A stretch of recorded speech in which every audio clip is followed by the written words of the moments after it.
Hindavi Swarajya news, जनतेसाठी एक पाऊल पुढे।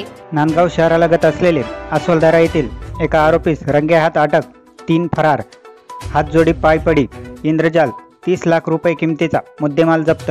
नांदगाव शहरालगत असलेले अस्वलधारा येथे मोठी देवाणघेवाण होणार असल्याचे गुप्त माहितीद्वारे मुंबई DRIचे अधिकारी यांना छापा टाकत आरोपी आदेश खत्री पवार, वय वर्ष 28, राहणार अस्वलधारा यास रंगेहात पकडण्यात आले आहे।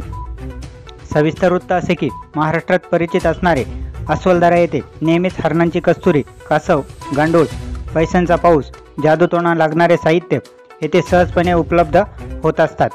हे काही नवीन नाही। मुंबई येथील DRIचे अधिकारी वर्ग नांदगाव येथे येऊन इतकी मोठी कारवाई करतात, याचा अर्थ काय? येथील नांदगाव वनपाल हे नेमकी कोणती भूमिका बजावत आहेत, हा एक चर्चेचा विषय बनलेला आहे।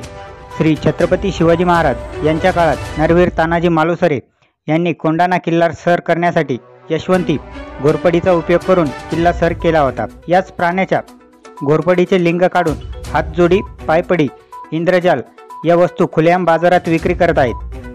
पुढील तपास वन संरक्षक उमेश वावरे, सहाय्यक वन संरक्षक अक्षय म्हात्रे यांच्या मार्गदर्शनाखाली नांदगाव परिक्षेत्र अधिकारी SS ढोले, येवला नांदगाव वन परिक्षेत्रातील वनपाल सुनील महाले, वनपाल वनरक्षक विनोद जवागे, विष्णू राठोड, सुरेंद्र शिरसाट, नवनाथ बिन्नर, अमोल पाटील, संजय बेडवाल, अमोल पवार, रवींद्र शिंदे, पंकज नागपुरे महाले हे तपास करीत आहेत। वृत्त संकलन विभाग, हिंदवी स्वराज्य न्यूज, नांदगाव।